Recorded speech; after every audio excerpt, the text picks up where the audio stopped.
Guys, variety വേണമല്ലേ? Variety ഇതാ variety ആയിട്ട് ഞാൻ ഇന്ന് നിങ്ങളുടെ ഫ്രണ്ടിലേക്ക് എത്തിയിരിക്കുകയാണ്. അതും തിരുവനന്തപുരം ജില്ലയിൽ കാട്ടാക്കട ജംഗ്ഷനിൽ നിന്ന് 2 കിലോമീറ്റർ മാറിയിട്ട് മൊട്ടമൂല എന്ന് പറയുന്ന സ്ഥലം. ആ മൊട്ടമൂല സ്ഥലത്ത് പറയേണ്ട ഏറ്റവും വലിയ ഇമ്പോർട്ടൻ്റ് ആയിട്ടുള്ള കാര്യം എന്ന് പറയുന്നത് ഈ കാണുന്ന മെയിൻ റോഡ് ഫ്രണ്ടേജ് ആയിട്ടുള്ള ഈ ഒരു വീടാണ് വിൽപ്പനയ്ക്ക് എത്തിയിട്ടുള്ളത്. ഇത് ബസ് റൂട്ടാണ് കേട്ടോ. ഈ റോഡ് വലുതാവാനായിട്ട് പോവുകയാണ്. ഇതിൻ്റെ എക്സ്റ്റൻഷൻ പരിപാടികളൊക്കെ സ്റ്റാർട്ട് ചെയ്തിട്ടുണ്ട്. ഈ വീടിനെ ബാധിക്കാത്ത രീതിയിൽ തന്നെയാണ് എക്സ്റ്റൻഷൻ വരുന്നത്. നമുക്ക് ഈ വീടിലേക്ക് വരില്ല. അതുപോലെ തന്നെ അപ്പുറത്തേക്കും എക്സ്റ്റൻഷൻ ഉണ്ട്. 2 ഇതായിട്ട് പോകുന്നുണ്ട്. മെയിൻ റോഡ് ഫ്രണ്ടേജ് ആണ്. മെഡിക്കൽ കോളേജിലേക്കും തിരുവനന്തപുരത്ത് സെൻട്രലിലേക്കൊക്കെ എപ്പോഴും ബസ്സുകളുള്ളൊരു സ്ഥലം കൂടിയിട്ടാണ്. ഈ റോഡ് കാട്ടാക്കടയിൽ നിന്ന് വരുന്ന റോഡാണ് കേട്ടോ. ഇതാണ് നേരെ നെയ്യാർ ഡാമിലേക്ക് പോകുന്ന റോഡ്. ഇതിന്ന് നമുക്ക് വിഴിഞ്ഞം ഇതിൻ്റെ ഭാഗമായിട്ടാണ്, അതായത് വിഴിഞ്ഞം പോർട്ടിൻ്റെ ഭാഗമായിട്ടാണ് ഈ റോഡ് വലുതാവാനായിട്ട് പോകുന്നത്. അപ്പോൾ ഈ വീടിനെക്കുറിച്ച് പറയുമ്പോൾ 2200 സ്ക്വയർ ഫീറ്റിൽ 4 ബെഡ്റൂമിൽ വരുന്ന 7 സെൻറ്റിൽ വരുന്ന ഒരു വീടാണ്. ഈ ഒരു വീടിൻ്റെ ഏറ്റവും വലിയൊരു ഹൈലൈറ്റ് എന്ന് പറയുന്നത്, ഈ വീട് നിങ്ങൾ വാങ്ങിച്ചു കഴിഞ്ഞാൽ നിങ്ങൾക്കൊരു അസറ്റ് കൂടിയിട്ടാണ്. അതിപ്പോൾ ഏത് വീട് വാങ്ങിച്ചാലും ഏത് വസ്തു വാങ്ങിച്ചാലും അതൊരു അസറ്റ് ആണ്. പക്ഷേ ഇത് നിങ്ങൾക്കൊരു ഇൻകം ജനറേറ്റ് ചെയ്യാൻ പറ്റുന്നൊരു സ്ഥലമാണ്. ഇതൊരു ടൂറിസ്റ്റ് റൂട്ടാണ്. അപ്പോൾ തന്നെ നമുക്ക് ഇവിടെ ഒരു ഹോം സ്റ്റേയോ അങ്ങനെയൊക്കെ ചെയ്യുന്നതിന് വേണ്ടിയിട്ടുള്ള ഒരു ബിസിനസ് പോസിബിലിറ്റി ഉണ്ട്. ഒന്ന്. രണ്ടാമത്, ഇതിൻ്റെ ഓപ്പോസിറ്റ് നേരെ കാണുന്നത് കടയാണ്. ഇപ്പോൾ തന്നെ ഒരു ഓർഡിനറി ബസ് വന്ന് നിൽക്കുന്നത് നമുക്ക് കാണാം. എപ്പോഴും ബസ്സുള്ള ഒരു സ്ഥലം കൂടിയിട്ടാണ് കേട്ടോ. കാണിക്കുന്ന തന്നെ ബസ് ചറപറ എന്ന് പറഞ്ഞിട്ട് പോവാണ്. അപ്പോൾ ഇവിടെ നമുക്ക് ഈ വീടിനെ കുറിച്ച് പറയുമ്പോൾ ഒരു അടിപൊളി 2.5 വർഷം മാത്രം യൂസ് ചെയ്തിട്ടുള്ളൊരു വീടാണ്. ഇവരിത് എബ്രോഡ് പോകുന്നത് ഉള്ളത് കൊണ്ട് മാത്രമാണ്, അതായത് ഓണർ എബ്രോഡ് പോകുന്നു എന്നുള്ളത് കൊണ്ട് മാത്രമാണ് ഈ ഒരു വീട് വിൽപ്പനയ്ക്കായി എത്തിച്ചിട്ടുള്ളത്. പലരും പല വീഡിയോകളും ചെയ്യുമ്പോൾ പറയും എബ്രോഡ് പോകുന്നതെന്ന് പറയുന്നത് ഇപ്പോൾ കോമൺ ആയിട്ട് എല്ലാവരും പറയുന്നതാണ്. അപ്പോൾ വിൽക്കണമെന്ന് പറയുമ്പോൾ എബ്രോഡ് എന്ന് പറയും. അപ്പോൾ വേറെ പ്രശ്നമൊന്നും വരില്ല. പക്ഷേ സീരിയസ് ആയിട്ടും എബ്രോഡ് പോകുന്നതുകൊണ്ട് മാത്രമാണ്. ഇദ്ദേഹത്തിൻ്റെ വൈഫ് എബ്രോഡാണ്. ഇനിയിപ്പോൾ ഇദ്ദേഹം എബ്രോഡ് പോവാണ്. പിന്നെ മകനുണ്ട്. പുള്ളി ഇവിടെ CA പഠിക്കുകയാണ്. അതുകൊണ്ട് തന്നെ ഇവിടെ കുറച്ച് പുള്ളി എറണാകുളം സൈഡിലാണ് പഠിക്കുന്നത്. അങ്ങനെയാണ് പുള്ളിക്കാരൻ അങ്ങോട്ട് പോകുന്നത്. പിന്നെ ഈ ഒരു കാറ്, ഇവിടെ ഒരു കറക്റ്റായിട്ട് ഒരു പുതിയ കാറ് കിടക്കുന്നുണ്ട്. ഈ ഒരു കാറും കൂടെ അവർ സെയിൽ ചെയ്യാനായിട്ട് ആഗ്രഹിക്കുന്നുണ്ട്. അപ്പോൾ എന്നോട് ആദ്യം പറഞ്ഞു ഈ കാറ് അവർ സെപ്പറേറ്റഡ് OLX അങ്ങനെ എന്തെങ്കിലുമൊക്കെ ഇടുന്നുണ്ടോ എന്നാണ് പറഞ്ഞത്. അപ്പോൾ ഞാൻ പറഞ്ഞു വീഡിയോ എല്ലാം ചെയ്യുന്നുണ്ട്, അപ്പോൾ ഒരുപാട് പേര് കാണുകയും ചെയ്യും. അപ്പോൾ നമുക്ക് ഈ ഒരു കാറ് വാങ്ങിക്കണമെങ്കിൽ അദ്ദേഹത്തിനെ തന്നെ വിളിച്ചാൽ മതി. അദ്ദേഹത്തിൻ്റെ നമ്പർ തന്നെയാണ് ഞാൻ സൈഡിൽ കൊടുത്തിരിക്കുന്നത്. നല്ല പുതുപുത്തൻ കാർ കേട്ടോ. ഫുൾ ഓപ്ഷൻ നൈറ്റ് എഡിഷൻ മോഡലാണ്. ക്രെറ്റയുടെ അടിപൊളി വേരിയൻ്റാണ് കേട്ടോ. എൻ്റെയും ക്രെറ്റയാണ്, എനിക്ക് ഭയങ്കര ഇഷ്ടമുള്ളൊരു വേരിയൻ്റാണ്. അപ്പോൾ പറഞ്ഞു വന്നത് നമുക്ക് ഈ വീടിനെ കുറിച്ചാണ്. വണ്ടിയെക്കുറിച്ച് നമുക്ക് പിന്നെ എപ്പോഴെങ്കിലും ഒരു വീഡിയോ ചെയ്യാം. ഇവിടെ കിണറാണ് ഉള്ളത്. മെയിൻ വാട്ടർ സോഴ്സ് എന്ന് പറയുന്ന കിണറാണ്. കാർ പോർച്ച് ചെയ്തിരിക്കുന്നത് കാണാനായിട്ട് സാധിക്കും. സ്ലൈഡിങ് ആൻഡ് ഫോൾഡബിൾ ആയിട്ടുള്ള ഗേറ്റാണ് ഇവിടെ കൊടുത്തിട്ടുള്ളത്. സിമെൻറ്റ് ബ്ലോക്സിലാണ് ഈ ഒരു വീടിൻ്റെ നിർമ്മാണം പൂർത്തീകരിക്കുന്നത്. അപ്പോൾ സിമെൻറ്റ് ബ്ലോക്സ് എന്ന് പറയുമ്പോൾ മറ്റേ അഴുക്ക സിമെൻറ്റ് ബ്ലോക്സുകളും കിട്ടും, നല്ല സിമെൻറ്റ് ബ്ലോക്കുകളും കിട്ടും. അപ്പോൾ ഇദ്ദേഹം പറഞ്ഞ് ചെയ്യിപ്പിച്ചെടുത്ത സിമെൻറ്റ് ബ്ലോക്സാണ്. അദ്ദേഹത്തിൻ്റെ ഒരു കൂട്ടുകാരൻ്റെ കടയിൽ നിന്ന് ചെയ്യിപ്പിച്ചെടുത്ത, സ്വന്തം ആവശ്യത്തിനെന്ന് പറയുമ്പോൾ അത്രയും ഡെഡിക്കേറ്റഡ് ആയിട്ട് നിന്നുകൊണ്ടാണ് ഈ വീട് ചെയ്തത്. വീട് കാണുമ്പോൾ തന്നെ അറിയാം കേട്ടോ. ഈ ഫ്രണ്ടിൽ കാണുന്ന തടികളെല്ലാം, അതായത് വിൻഡോ ഡോറുകളെല്ലാം ഫുള്ള് തേക്കിലാണ്. ചില വീടുകളിലൊക്കെ പോകുമ്പോൾ, അല്ലെങ്കിൽ വച്ച് വിട്ടിരിക്കുന്ന വീടുകളിൽ പോകുമ്പോൾ ഏറ്റവും ഇമ്പോർട്ടൻ്റ് ആയിട്ട് ഫസ്റ്റ് നോക്കേണ്ടത് എത്ര പാളിയുള്ള ജനലുണ്ടെന്ന് നോക്കണം. 3 പാളിയാണെങ്കിൽ ഒരുവിധപ്പെട്ടവരെല്ലാവരും ഇത് വച്ച് വയ്ക്കുന്ന വീടുകളിൽ അവർ ലാഭിക്കാൻ വേണ്ടിയിട്ട് ചെയ്യണം. ഇത് നോക്കിയാൽ 4 പാളികളുണ്ട്. പിന്നെ സബ്ബായിട്ടുള്ള ഒരു 4 പാളികളുണ്ട്. മുകളിലും അതുപോലെ തന്നെയാണ്. പിന്നെ എക്സ്റ്റീരിയറിനെ കുറിച്ച് പറയുമ്പോൾ നല്ല കൂരയൊക്കെ കൊടുത്ത് നല്ല വൃത്തിയോട് കൂടിയിട്ട് ചെയ്തിരിക്കുന്ന ഒരു വീടാണ്. ഇനി നമുക്ക് വീടിൻ്റെ ഇൻറ്റീരിയറിലേക്ക് വരാം. ഇൻറ്റീരിയർ വരുമ്പോൾ എനിക്ക് ഒരുപാട് വിശേഷങ്ങൾ പറയാനാണ് കേട്ടോ. ഇത് ഫുള്ള് ഗ്രാനൈറ്റാണ്. നിങ്ങൾ ഈ കാണുന്നതൊക്കെ കണ്ടില്ലേ, ഇതൊരു ഗ്രാനൈറ്റിൽ കൊടുത്തിരിക്കുന്ന പടികളാണ്. ഇതാ സിറ്റ് ഔട്ട് ഏരിയ ആണ്. നിങ്ങൾക്ക് ഇതാ അവിടം വരെ ഉണ്ട് കേട്ടോ. സിറ്റ് ഔട്ട് സ്പേസ് ഒന്ന് കാണിച്ചു കൊടുത്തേ മോനെ. ആ ഭാഗം വരെ, അവിടെ എൻഡ് വരെ സിറ്റ് ഔട്ട് സ്പേസ് നമുക്ക് കാണാനായിട്ട് സാധിക്കുന്നുണ്ട്. ഇനി നമുക്ക് ഈ വീടിൻ്റെ അകത്തേക്ക് വരാം. വീടിൻ്റെ അകത്തേക്ക് വരുന്നതിന് മുന്നേ ഇതിൻ്റെ ഇൻ്റർലോക്ക് ചെയ്തിരിക്കുന്ന മുറ്റം ഇവിടെ നമുക്ക് കാണാം കേട്ടോ. മുഴുവൻ ഇൻ്റർലോക്ക് ചെയ്തിരിക്കുകയാണ് ഈ വീടിൻ്റെ മുറ്റം മുഴുവനായിട്ട്. അപ്പോൾ നമുക്ക് വീടിൻ്റെ ഉള്ളിലേക്ക് വരുന്നതിന് മുന്നേ ഡോറിൽ നിന്ന് സ്റ്റാർട്ട് ചെയ്യാം. ഡോറ് നോക്കിയേ, മുഴുവൻ ചിത്രപ്പണികളും കൊണ്ട് അലങ്കരിച്ചിരിക്കുന്ന ഒരു ഡോറാണ്. മണിച്ചിത്രത്താഴ് പൂട്ടൊക്കെയാണ് ഇവിടെ കൊടുത്തിട്ടുള്ളത് കേട്ടോ. അപ്പോൾ ഇതൊക്കെ കാണുമ്പോൾ തന്നെ അറിയാം, നല്ല ക്വാളിറ്റി ഡോറ്. തേക്കിൻ്റെയൊക്കെ ഡോറെന്ന് പറയുമ്പോൾ ഈ ഒരു കട്ടി വേണം ഗൈസ്. അപ്പോൾ ആന പിടിച്ചാൽ കുലുങ്ങത്തില്ല, അത്രയ്ക്ക് അടിപൊളിയായിട്ടുള്ളൊരു ഡോറാണ് ഇവിടെ കൊടുത്തിട്ടുള്ളത്. അതുപോലെ ഈ ഒരു ഭാഗത്തും ഒരു വിൻഡോ കൊടുത്തിട്ടുള്ളത് നമുക്ക് കാണാനായിട്ട് സാധിക്കുന്നുണ്ട്. അങ്ങനെ നമ്മൾ ഈ ഒരു ഡോറ് തുറന്ന് ഉള്ളിലേക്ക് കയറുകയാണ്. ലിവിങ് സ്പേസ് മാത്രമാണ് ഗൈസ്. നോക്കിയേ എത്ര വലിപ്പമുള്ളൊരു ലിവിങ് സ്പേസ് ആണെന്ന്. ഒരു ചെറിയൊരു TV ആണ് അവിടെ ഇരിക്കുന്നത്. നമുക്ക് അവിടെ ഒരു 65-75 ഇഞ്ച് TV വയ്ക്കാനായിട്ടുള്ള സ്പേസ് ആ ഒരു ലിവിങ് സ്പേസിൽ, അല്ലെങ്കിൽ ഈ ഒരു ലിവിങ് സ്പേസിൽ കിട്ടുന്നുണ്ട്. ഗ്രാനൈറ്റിൻ്റെ കളർ മാറി, നിങ്ങൾ ശ്രദ്ധിച്ചായിരുന്നോ? ബ്ലാക്ക് ആയിരുന്നു അവിടെ, ഗാലക്സി ബ്ലാക്ക് ആയിരുന്നു. ഇവിടെ വേറൊരു ടൈപ്പ് ഗ്രാനൈറ്റ് ആണ്. ഇതിൻ്റെ ഫസ്റ്റ് പോളിഷ് മാത്രമേ കഴിഞ്ഞിട്ടുള്ളൂ. അപ്പോൾ നിങ്ങൾക്ക് ഇനിയും പോളിഷ് ചെയ്ത് കുറച്ചും കൂടെ ഗ്ലേസിങ് ആയിട്ട് കിട്ടും. ഇൻറ്റീരിയർ ലൈറ്റുകളൊക്കെ കൊടുത്തിട്ടുണ്ട് കേട്ടോ. ഈ വീടിനൊരു ഒരു എന്താ പറയണ്ടേ, ഒരു പോസിറ്റീവ് ഓറയുണ്ട്. ഞാൻ ഈ വീട്ടിലോട്ട് കയറുമ്പോൾ തന്നെ ചില വീടുകളിൽ നമുക്ക് പോകുമ്പോൾ തന്നെ കിട്ടുന്ന, ഞാനിത് പൈസ വാങ്ങിച്ചിട്ട് തന്നെയാണ് ഈ ഒരു ആഡ് ചെയ്യുന്നത് കേട്ടോ. പക്ഷേ പൈസ വാങ്ങിക്കുന്നതിനപ്പുറം നമുക്ക് പറയുന്ന കാര്യങ്ങൾ സത്യസന്ധത ഉണ്ടായിരിക്കണം എന്നുള്ളതാണ്. എനിക്ക് ഭയങ്കര ഇഷ്ടപ്പെട്ടു ഈ വീടിൻ്റെ അകത്തുള്ളൊരു ആംബിയൻസ്. വീടിൻ്റെ ഭംഗിയെല്ലാം ഓരോരുത്തരെ ഡിപ്പെൻഡ് ചെയ്തിരിക്കും കേട്ടോ. പക്ഷേ നല്ലൊരു രീതിയിൽ ചെയ്തിരിക്കുന്ന ഒരു വീടാണെന്ന് എനിക്ക് പറയാം. നിസ്സംശയം നിങ്ങൾക്കിത് വളരെ ഈസി ആയിട്ട് പർച്ചേസ് ചെയ്യാം. ഇതിൻ്റെ വില തന്നെയാണ് ഇതിൻ്റെ ഏറ്റവും വലിയൊരു ഹൈലൈറ്റ്. അത് ഞാൻ പറയാം. റോഡ് ഫ്രണ്ടേജ് ആണ്, കൊമേഴ്ഷ്യൽ റെസിഡൻഷ്യലായിട്ട് യൂസ് ചെയ്യാം.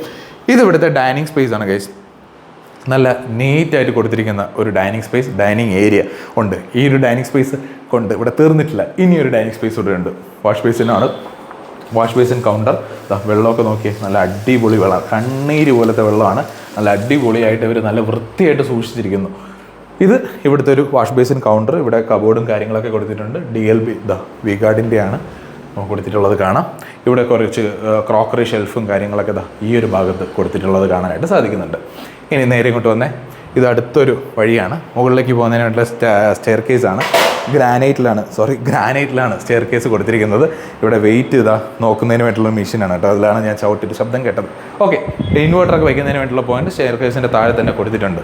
ഇത് മറ്റൊരു ഡൈനിങ് സ്പേസ് ആണ്. ഇപ്പോൾ കിച്ചണിലൊക്കെ വർക്ക് ചെയ്യുന്ന ആൾക്കാരുണ്ടെങ്കിൽ നമ്മൾ മെയിൻ ഡൈനിങ് സ്പേസിലേക്ക് പോകാതെ തന്നെ ചെറിയ രീതിയിൽ കുശലമൊക്കെ പറഞ്ഞ് ഇങ്ങനെയൊക്കെ ഒന്ന് ഇരുന്ന് കാര്യമൊക്കെ പറഞ്ഞിരിക്കാൻ പറ്റുന്ന രീതിയിലുള്ള നല്ലൊരു ഡൈനിങ് ഏരിയ അവരിവിടെ കണ്ടെത്തിയിട്ടുണ്ട്. ഇനി നമുക്ക് കിച്ചണിലോട്ട് പോകാം. നേരെ കിച്ചണിലോട്ടൊന്ന് പോയി. നല്ല വലിപ്പമുള്ളൊരു കിച്ചൺ സ്പേസ് അല്ലേ, നല്ല ഭംഗിയിൽ ചെയ്തിരിക്കുന്ന വേൾപൂളിൻ്റെ തന്നെ ഹുഡ് ആൻഡ് ഹോബിൽ ചെയ്തിരിക്കുന്ന ഒരു സൂപ്പർബായിട്ടുള്ള കിച്ചൺ സ്പേസ്. ഞാൻ അവിടെ അങ്ങ് ഇരുന്ന് പോയി ഗൈസ്. ഒരു അടിപൊളി വൈബ് കിട്ടുന്ന ഒരു വീട് എനിക്ക് ഭയങ്കര ഇഷ്ടപ്പെട്ടു. നല്ലൊരു ഓർഗാനിക് ആയിട്ടുള്ളൊരു ഫീൽ നമുക്ക് കിട്ടുന്നുണ്ട്. അതുപോലെ കബോർഡ്സുകൾ നോക്കി, ഒരുപാട് കബോർഡ്സുകൾ ഇവിടെ ഇല്ല കേട്ടോ. ഇവിടെ ഇങ്ങനെ കബോർഡ്സുകൾ ഒത്തിരി കൊടുത്തിട്ടുണ്ട്. അതുപോലെ താഴെയും കൊടുത്തിട്ടുള്ളത് കാണാനായിട്ട് സാധിക്കും. സിങ്കുകളെല്ലാം ബ്രാൻഡാണ്. ഒരു രീതിയിലുള്ള ഡ്യൂപ്ലിക്കേറ്റ് സാധനങ്ങളും വെച്ചിട്ടില്ല. സ്വന്തം ആവശ്യത്തിന് വേണ്ടി വയ്ക്കുമ്പോൾ അറിയാമല്ലോ. ഇവിടെയൊക്കെ നോക്കിയ ട്രേയും കാര്യങ്ങളും സ്ലീക്കിൻ്റെയൊക്കെയാണ് അതോ ഈ സാധനങ്ങളൊക്കെ. അപ്പോൾ അങ്ങനെയൊക്കെ കൊടുത്തിട്ടുണ്ട്. പിന്നെ ഇവിടെയും ട്രേയും കാര്യങ്ങളൊക്കെ ഉണ്ട്. അപ്പോൾ ഒരു അടിപൊളി വീടാണ്. അപ്പോൾ ഈ വീടിൻ്റെ കിച്ചൺ സ്പേസ് കണ്ടു. കിച്ചൺ മാത്രമല്ല, ഇനി ഇങ്ങോട്ട് വന്ന് ഇത് സെപ്പറേറ്റ് ആയിട്ട് ചെയ്തിരിക്കുന്ന വർക്ക് ഏരിയ സ്പേസ് ആണ്. പുക അടുപ്പിന് വേണ്ടിയിട്ട് 3 പുക അടുപ്പും കാര്യങ്ങളൊക്കെ ഉണ്ട് കേട്ടോ. വെർത്താണ് ഈ വീട് വാങ്ങിക്കുന്നത്, നിങ്ങൾക്ക് എന്തുകൊണ്ടും വെർത്താണ്. അതാ നോക്കി, ഇവിടെയൊക്കെ ഒരു ബേസിനും കാര്യങ്ങളൊക്കെ കൊടുത്തിട്ടുണ്ട്. ഗ്രാനൈറ്റ് കൗണ്ടർ ടോപ്പാണ്. ഇവിടെ ഒരു ഗ്രാനൈറ്റ് കൗണ്ടർ ടോപ്പ് കൊടുത്തിരിക്കുന്നത് നമുക്ക് കാണാനായിട്ട് സാധിക്കും. സാധനങ്ങളൊക്കെ അതിൻ്റെ താഴെ വെച്ചിട്ടുണ്ട്. ഇനി നമുക്ക് ഈ വീടിൻ്റെ പുറത്തേക്കുള്ള ദൃശ്യത്തിലേക്ക് പോകാം. പുറത്തേക്കുള്ള ദൃശ്യത്തിൽ ഏറ്റവും ഇമ്പോർട്ടൻ്റ് ആയിട്ട് എനിക്ക് തോന്നിയതാ ഈ സ്റ്റെപ്പ് കയറി ഒന്ന് മുകളിലോട്ട് പോയി നോക്കി. നമുക്ക് ചെറിയ എന്തെങ്കിലുമൊക്കെ ചെടികളൊക്കെ നടുന്നതിന് വേണ്ടിയിട്ടുള്ളൊരു സ്പേസ് എത്ര വീട്ടിലുണ്ടാവും കേസ്. ഇങ്ങനെ ഒരു സ്പേസൊക്കെ വളരെ ചുരുക്കമാണല്ലേ. അപ്പോൾ ഈ ഒരു സ്പേസിൽ നമുക്ക് എന്തെങ്കിലുമൊക്കെ നടുന്നതിന് വേണ്ടിയിട്ട് നമുക്ക് ഉപയോഗിക്കാവുന്നതാണ്. വളരെ അടിപൊളിയായിട്ട് ചെയ്തിരിക്കുന്ന ഒരു സൂപ്പർബായിട്ടുള്ള വീടാണല്ലേ. ഇനി ഇങ്ങോട്ടൊന്ന് വന്നേ. ഇതിൻ്റെ ഈ ഒരു സൈഡിലോട്ട് ഞാൻ കാണിച്ചു തരാം. ഇത് ഈ മതിലിൽ ഇങ്ങനെ പോയി എൻഡ് ചെയ്യുന്നൊരു സ്ഥലമാണ്. ഇങ്ങനെയാണ് ഈ ഒരു ഷേപ്പ് വരുന്നത് ഈ ഒരു വീടിൻ്റെ. അതുകൊണ്ട് 7 സെൻറ്റ് എന്ന് പറഞ്ഞാൽ നമുക്ക് മുകളിൽ നോക്കുമ്പോൾ നല്ല വീതിയുള്ളൊരു വസ്തുവാണ്. അങ്ങനെ നമ്മൾ ഈ വീടിൻ്റെ ഇൻറ്റീരിയർ സ്പേസിലേക്ക് പിന്നെ നമ്മൾ കിടക്കുകയാണ്. ആ ഇൻറ്റീരിയർ സ്പേസിലേക്ക് വരുമ്പോൾ ഫസ്റ്റ് ബെഡ്റൂം തന്നെ കാണാം. ഇതൊരു മാസ്റ്റർ ബെഡ്റൂമാണ്. ഉള്ളിലേക്ക് കയറുക. AC കാര്യങ്ങളൊക്കെ ഇവിടെ കൊടുത്തിട്ടുണ്ട്. എല്ലാ റൂമിലും AC പോയിന്റുകൾ കൊടുത്തിട്ടുണ്ട്. എല്ലാ റൂമിലും AC പോയിന്റും അതുപോലെ വാട്ടർ ഹീറ്റർ പോയിന്റ് എല്ലാ ബാത്റൂമിലും കൊടുത്തിട്ടുണ്ട്. ഇതിവിടുത്തെ ഒരു ഡ്രസ്സിങ് യൂണിറ്റ് ഏരിയയാണ്. വാർഡ്രോബ് വെച്ചിട്ടുണ്ട്. ആ വാർഡ്രോബ് മാത്രമല്ല, വെളിയിൽ വാർഡ്രോബ് നിങ്ങൾ കണ്ടല്ലോ, ഇത് ബാത്റൂമാണ്. ബാത്റൂമും എല്ലാം ബ്രാൻഡഡ് ഫിറ്റിങ്സ് തന്നെയാണ് കൊടുത്തിരിക്കുന്നത്. Shower, hand shower, wash basin, closet, എല്ലാ സംഭവങ്ങളും ഇവിടെ ഉണ്ട്. ഇതാ നോക്കി, നല്ല സ്പേഷ്യസ് ആയിട്ടുള്ളൊരു ഏരിയ അല്ലേ. ഇനി നമുക്ക് ഇവിടുത്തെ രണ്ടാമത്തെ ബെഡ്റൂമിലേക്ക് വരാം. ഇതാണ് ഇവിടുത്തെ രണ്ടാമത്തെ ബെഡ്റൂം. അത്യാവശ്യം സ്പേഷ്യസ് ആണ്, സ്റ്റാൻഡേർഡാണ്. ഇവിടെയും ഒരു ഡ്രസ്സിങ് യൂണിറ്റ് ഏരിയ കൊടുത്തിട്ടുള്ളത് കാണാം. ഇവിടെയും ഒരു അറ്റാച്ച്ഡ് ബാത്റൂം കൊടുത്തിരിക്കുന്നത് നമുക്ക് കാണാനായിട്ട് സാധിക്കുന്നുണ്ട്. ഇനി നമുക്ക് മുകളിലേക്ക് പോവാം. മുകളിലേക്ക് കൊടുക്കുന്ന സ്റ്റെയർ കേസ് ഞാൻ നേരത്തെ പറഞ്ഞ പോലെ ഗ്രാനൈറ്റിലാണ് ഈ സ്റ്റെയർ കേസ് കംപ്ലീറ്റ് ആയിട്ട് കൊടുത്തിട്ടുള്ളത്. അങ്ങനെ നമ്മൾ കയറി വരുമ്പോൾ സ്റ്റെയിൻലെസ് സ്റ്റീലിൻ്റെ ഒരു ഹാൻഡ് റെയിൽ കൊടുത്തിരിക്കുന്നത് നമുക്ക് കാണാം. ഗ്ലാസ്സിലാണ് ഈ ഒരു ഹാൻഡ് റെയിൽ ഇവിടെ വന്നിട്ടുള്ളത്. അത് നല്ല ഭംഗിയിലാണ്. ഈ കാണുന്നതൊക്കെ തേക്കാണ് കേട്ടോ. ഇത് മുഴുവൻ തേക്കിലാണ് കൊടുത്തിട്ടുള്ളത്. ഈ വീട്ടിലുള്ള ആൾക്കാർ ഇവിടെ താമസിക്കുകയാണ്. അതുകൊണ്ട് തന്നെ എല്ലാ റൂമും ഞാൻ അകത്ത് തുറന്ന് കാണിക്കുന്നില്ല. ഈ റൂമിൻ്റെ അകത്ത് കുറച്ച് സ്റ്റഫും സാധനങ്ങളൊക്കെ സ്റ്റഫ് ചെയ്തിട്ടുണ്ട്. അതുകൊണ്ട് നമുക്കിതൊന്ന് അടച്ച് തന്നെ ഇട്ടിരിക്കാം. അതിനകത്തും ഒരു അറ്റാച്ച്ഡ് ബാത്റൂം ഉണ്ട്. ഇത് ഇവിടുത്തെ നാലാമത്തെ ബെഡ്റൂം. അതിൽ അറ്റാച്ച്ഡ് ബാത്റൂം വലിയൊരു ബാത്റൂമാണ് കേട്ടോ. ഇത് നാലാമത്തെ ബെഡ്റൂമാണ്. നാലാമത്തെ ബെഡ്റൂമിലും ഒരു അറ്റാച്ച്ഡ് ബാത്റൂം കൊടുത്തിരിക്കുന്നത് കാണാം. ഓക്കെ, ഇതൊക്കെ സ്റ്റാൻഡേർഡ് സൈസ് ബാത്റൂമാണ്. എന്നാൽ നമ്മൾ തുറക്കാതെ കാണിച്ചത് വലിയൊരു ബാത്റൂമുള്ളൊരു റൂമാണ്. ഇനി നിങ്ങൾക്ക് ഒരു ഹോം തിയേറ്റർ ഇവിടെ ചെയ്യണമെങ്കിൽ അതിന് വേണ്ടിയിട്ടുള്ള ഒരു ഏരിയ ഇതാ ഈ ഒരു ഭാഗത്ത് വന്നിട്ടുണ്ട്. കംപ്ലീറ്റ് ഗ്രാനൈറ്റ് എന്ന് പറയുമ്പോൾ എത്ര രൂപ കയറി കാണുമെന്ന് നിങ്ങൾ ചിന്തിച്ചാൽ മതി. നല്ല പൈസ പണിയെടുത്ത് ചെയ്യിച്ചിട്ടുള്ളത്. ഇനി ഇത് ഇവിടെ നോക്കിയേ, കണ്ടോ, കുറേ ഒരു മയിലിൻ്റെയൊക്കെ ചിത്രപ്പണികൾ. സൂപ്പർ അല്ലേ? നല്ല ഭംഗിയിൽ ചെയ്തിട്ടുണ്ട്. ഞാൻ വെറുതെ വാക്ക് പറയണല്ല, നല്ല പണിപ്പെട്ടിട്ടുണ്ടാക്കിയിരിക്കുന്ന വീടാണ് കേട്ടോ. ഇനി നമുക്ക് ഇവിടുത്തെ വെളിയിലോട്ട് വരാം. ഇവിടെ ഒരു സ്റ്റെയിൻലെസ് സ്റ്റീലും ഗ്ലാസും വെച്ചിട്ടുള്ള ഇത് വയ്ക്കണം, ഇല്ലെങ്കിൽ ഇതൊരു കുട്ടികളൊക്കെ ഉണ്ടെങ്കിൽ പാടായിരിക്കും. അതൊക്കെ നമ്മൾ സെപ്പറേറ്റ് ചെയ്യണം കേട്ടോ. ഇവരത് ചെയ്തിട്ടില്ല. പിന്നെ ഇവിടെ ടൈൽ ക്ലാഡിങ്ങും കാര്യങ്ങളൊക്കെ ഒട്ടിച്ചിട്ടുള്ളത് കാണാനായിട്ട് സാധിക്കുന്നുണ്ട്. തൊട്ടടുത്താണെങ്കിൽ വീടുകളൊക്കെ ഉണ്ട് കേട്ടോ. അവിടെയും വീടുകളും കാര്യങ്ങളൊക്കെ ഉണ്ട്. മോനെ വീടല്ലേടാ, നിങ്ങൾ വന്നേ. ഇനി വാഷിംഗ് മെഷീനൊക്കെ വയ്ക്കുന്നതിന് വേണ്ടിയിട്ടുള്ള സ്പേസ് ഇതാ ഈ ഒരു ഭാഗത്താണ്. മുകളിലേക്ക് പോകുന്നതിന് വേണ്ടിയിട്ടുള്ള ഒരു സ്റ്റെയർ കേസ് ഈ ഒരു ഭാഗത്ത് കൊടുത്തിട്ടുണ്ട്. ഇവിടെയും കൊണ്ട് തീർന്നിട്ടില്ല. സ്റ്റെയർ കേസ് കയറി മുകളിൽ വരുമ്പോൾ ഒരു സ്റ്റോർ റൂം ഏറ്റവും മുകളിൽ കൊടുത്തിട്ടുള്ളതാണ്. അപ്പോൾ വിറകൊക്കെ കൊണ്ടുവന്നൊക്കെ നമുക്ക് അടുക്കാനായിട്ടൊരു സ്ഥലം ഇല്ലെങ്കിൽ ഈ ഒരു സ്ഥലത്ത് നമുക്ക് വയ്ക്കാവുന്നതാണ്. നല്ല കാറ്റുണ്ട് കേട്ടോ. നല്ല അടിപൊളി വൈബ് ഏരിയ, നല്ല അടിപൊളി വീടും അടിപൊളി സെൻറ്റും. 7 സെൻറ്റ് ഉണ്ട്, 2200 സ്ക്വയർ ഫീറ്റ്, 4 ബെഡ്റൂം. അപ്പോൾ ഈ വീട് നിങ്ങൾക്ക് സ്വന്തമാക്കണമെങ്കിൽ ചോദിക്കുന്ന റേറ്റ് 79 ലക്ഷം രൂപയാണ്. നെഗോഷ്യബിളാണ്. വിളിക്കേണ്ടത് ഡയറക്റ്റ് ഓണറിനെ. ഇനി നിങ്ങൾക്ക് തീരുമാനിക്കാം ഈ വീട് വേണോ വേണ്ടതെന്ന്. ഇത് ടൂറിസ്റ്റ് ഡെസ്റ്റിനേഷൻ കൂടിയാണ്. ടൂറിസ്റ്റ് ഹോം ചെയ്യാം നിങ്ങൾക്ക്, അങ്ങനെ അല്ലെങ്കിൽ ഒരു കട ചെയ്യാം, ഇല്ലെങ്കിൽ ഒരു ലോഡ്ജ് സെറ്റപ്പ് ആ രീതിയിൽ ചെയ്യാം. എങ്ങനെ വേണമെങ്കിലും നമുക്കിത് യൂസ് ചെയ്യാം. ഇനി നിങ്ങൾക്ക് നല്ല താമസിക്കാം. ബെസ്റ്റ് വീട് ഗൈസ്, ഒന്നും പറയാനില്ല, ബെസ്റ്റ് വീട്. കേളാചന്ദ്രയുടെ തന്നെ ടാങ്കും കാര്യങ്ങളും 3 ലെയർ ടാങ്കാണത്. നല്ലൊരു ടാങ്കാണ്, അതെല്ലാം കൊടുത്തിട്ടുണ്ട്. അപ്പോൾ ഈ വീട് നിങ്ങൾക്ക് സ്വന്തമാക്കണം എന്നുള്ള ശുഭപ്രതീക്ഷയോടുകൂടി ഞാൻ ഇന്ന് എൻ്റെ വീഡിയോ വൈൻഡപ്പ് ചെയ്യണം. ഇതുപോലുള്ള മനോഹരമായിട്ടുള്ള വീഡിയോസ് നിങ്ങളുടെ ഫ്രണ്ടിലേക്ക് എത്താൻ നിങ്ങൾ എന്നെ വിളിക്കുക. എന്നെ വിളിക്കേണ്ട നമ്പർ മുകളിൽ കൊടുത്തിട്ടുണ്ട്. പക്ഷേ ഈ വീട് നിങ്ങൾ വിളിക്കേണ്ടത് ഡയറക്റ്റ് ഓണറിനെയാണ്. എന്നെ നിങ്ങൾ വിളിക്കേണ്ടത് പുതിയ പുതിയ പ്രോപ്പർട്ടികൾസ് ഇനിയും പരിചയപ്പെടാൻ വേണ്ടിയിട്ടും. പുതിയ പുതിയ പ്രോപ്പർട്ടികൾസ് നിങ്ങളുടെ കയ്യിലുണ്ട്, നിങ്ങൾക്കത് വിൽക്കാൻ താല്പര്യമുണ്ടെങ്കിലും എന്നെ വിളിക്കുക എന്ന് പറഞ്ഞുകൊണ്ട് ഇന്ന് എൻ്റെ വീഡിയോ വൈൻഡപ്പ് ചെയ്യണം. Ta-ta bye by.